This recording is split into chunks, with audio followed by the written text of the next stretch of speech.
Buenos días, Martín, y a toda la audiencia. Muchísimas gracias, María, por este contacto, por este tiempo que nos está dedicando. Hacía la advertencia se va a buscar tener una corte íntegramente de hombres, no va a ser la primera vez en la historia argentina, por supuesto, pero en un momento particular donde se venía discutiendo la ampliación de la Corte Suprema de Justicia, llevarla a un número bastante más extenso y con paridad de género. Bueno, ¿lo consideran un retroceso esta propuesta del presidente Javier Milei de Manuel García Mancilla y Ariel Lijo como vocales de la Corte? Sí, totalmente. Nosotros recibimos con mucha perplejidad, la verdad, la propuesta. Entendemos que en términos históricos es una regresión histórica importante, en términos de calidad de instituciones democráticas también. Argentina tiene suscrito el tratado CEDAW, por ejemplo, que es para prevenir la discriminación contra la mujer, y ahí ha asumido los estados partes de la obligación de tomar todas las medidas necesarias en pos de asegurar el derecho a la mujer a ejercer los cargos públicos en los 3 planos gubernamentales, y esto funciona como una discriminación de facto, ¿no? Es decir, que no hay ningún impedimento formal para la mujer, es más, hay una obligación convencional al Estado a promover medidas de asegurar el derecho, y la Convención lo dice, en igualdad de oportunidades con los varones, y sin embargo esta propuesta, una corte en el siglo XXI compuesta solo por mujeres, es una foto que en términos históricos realmente atrasa. Hemos tenido, muchas conformaciones de Corte Suprema de Justicia, me refiero a los nombres que han ido variando, en algún momento se amplió, se volvió a disminuir la cantidad de integrantes. ¿Cuántas mujeres ha tenido en su historia la Argentina en la Corte Suprema de Justicia? Mire, en términos históricos, a raíz de esto, la verdad que no lo sabía, a unas cuestiones que nos pueden ayudar a analizar. Las 2 personas integrantes mujeres que fueron contemporáneas, digamos, a nosotros, que ha sido la doctora Carmen Ayigay, que ya falleció, y la doctora que se jubiló, doctora Elena Hayton de Nolasco. Antes hubo solamente una mujer que se llamó Margarita Arguaz, que fue designada por un presidente de facto en 1970. Y usted sabe que, averiguando en la historia, llego al discurso que pronunció el presidente Levingston de facto en 1970, y él en 1970 dijo: no la conocía a la doctora Arguaz, pero sí llegó a mi conocimiento su vasta trayectoria, porque fue la primera mujer en ser camarista, fue la primera mujer en titularizar en la UBA en la carrera de Derecho Internacional Privado. Pero lo más interesante para nosotros, dijo, y este acto de nombramiento es un acto de merecida justicia y de reconocimiento, de homenaje al encomiable desarrollo humano y profesional de la mujer argentina. Eso lo dijo un presidente de facto en 1970, el año que yo nací. ¿A usted le parece que 53 años después estemos preguntándonos si hay 2 mujeres idóneas con la idoneidad técnica y jurídica y por supuesto la integridad moral que se necesita para ese cargo? Claro. Que en Argentina, con 23 millones de habitantes, no existen estas 2 mujeres. Claro. Doctora, más allá de a quienes ha nombrado, ¿no? Porque uno entiende que esta discusión no es ni por Lijo ni por García Mancilla, sino justamente por una cuestión democrática. Nosotros no es ninguna cuestión personal. Bien, justamente a eso iba, el planteo para que se entienda, porque por ahí quizás la audiencia escuche y dice, bueno, capaz que tienen algo en contra del Lijo y de Mancilla. Es una cuestión de evolución de la vida democrática en la Argentina la que estamos dando. Totalmente, es una discusión en términos de democracia. Y esto hay que mirarlo, la integración del supremo órgano judicial del país con mujeres tiene una doble mirada, según lo vemos nosotras desde la Red de Mujeres para la Justicia. Por un lado, el consabido y que viene ahora, en el periodismo y que en la academia, el techo de cristal, ¿no?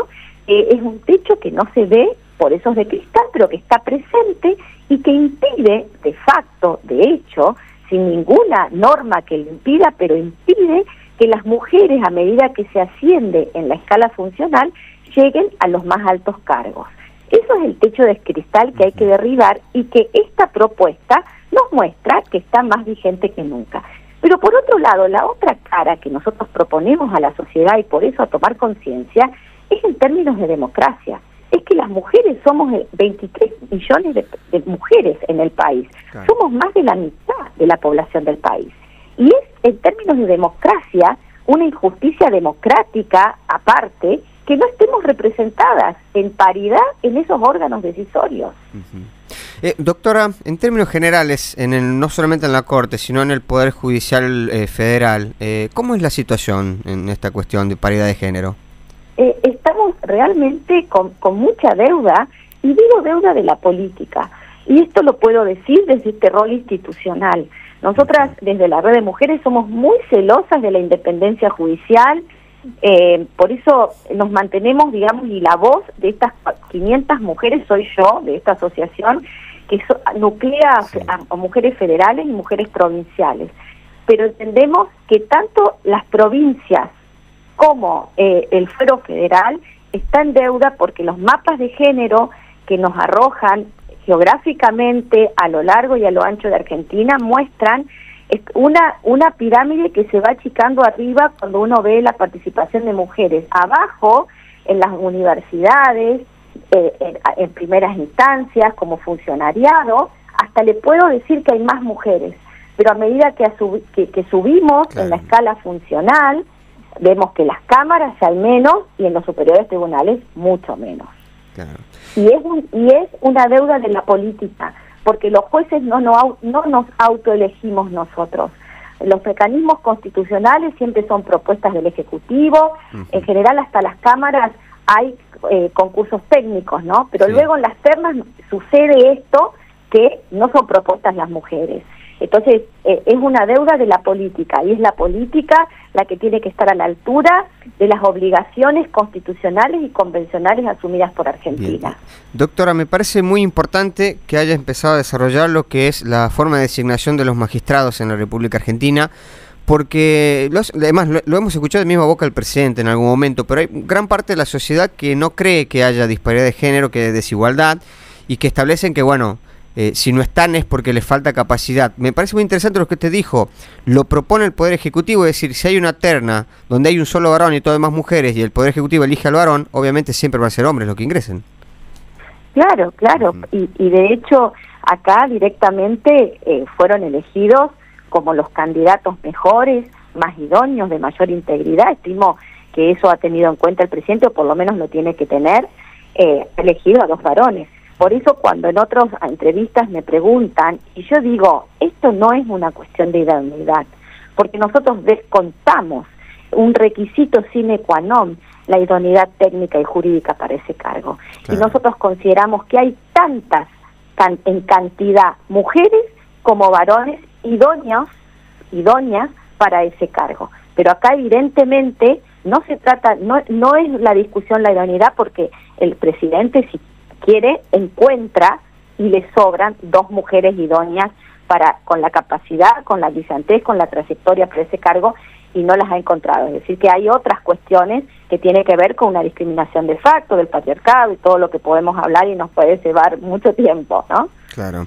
Doctora, ¿cree que tiene más que ver esta propuesta, ¿no?, de nueva integración de la Corte Suprema, más con una búsqueda de alineamiento con el Poder Judicial, con la Corte Suprema, que en definitiva puede llegar a tener la decisión sobre los fallos de las cámaras federales en torno a lo que tiene que ver con la propuesta económica del gobierno, más que una cuestión de idoneidad? Mire, la verdad que yo no quiero entrar en estas cuestiones que tienen que ver con análisis más políticos, y prefiero manejarme en términos institucionales. Y en términos institucionales le digo que el presidente, como presidente que ejerce la mayor magistratura de la nación, del Poder Ejecutivo, tiene un marco que debe obedecer y que él debe satisfacer. Y este marco lo obliga a respetar una paridad de género. Hasta el decreto que el presidente Milei modifica, que es el 222/03, sí, que también le impone en la medida de lo posible, es decir, una cuestión de progresividad, a medida que hay vacantes, debe respetar la diversidad de género, procedencia regional y especialidad. Eso tiene un decreto que mi ley lo reglamenta, es decir, que lo ha tenido en cuenta, pero evidentemente con la propuesta no lo está cumpliendo, ¿no? Entonces, yo no sé qué es lo que a él o al Poder Ejecutivo lo ha movilizado en estas propuestas de 2 varones. Nosotros no cuestionamos las personas, pero sí decimos desde esta voz institucional que yo represento, que estamos a tiempo de subsanar este error histórico y llamamos a esa conciencia democrática para subsanar este error, digamos, que tiene que ver con la mitad de la población del país. Bien. Doctora, muchísimas gracias por su tiempo, ha sido muy amable. Gracias a ustedes, a sus órdenes. Que tenga un buen día. Hablábamos con la doctora María Eugenia Chapero, jueza de la Cámara de Apelaciones Civil y Comercial de Reconquista y presidenta de la Red de Mujeres para la Justicia.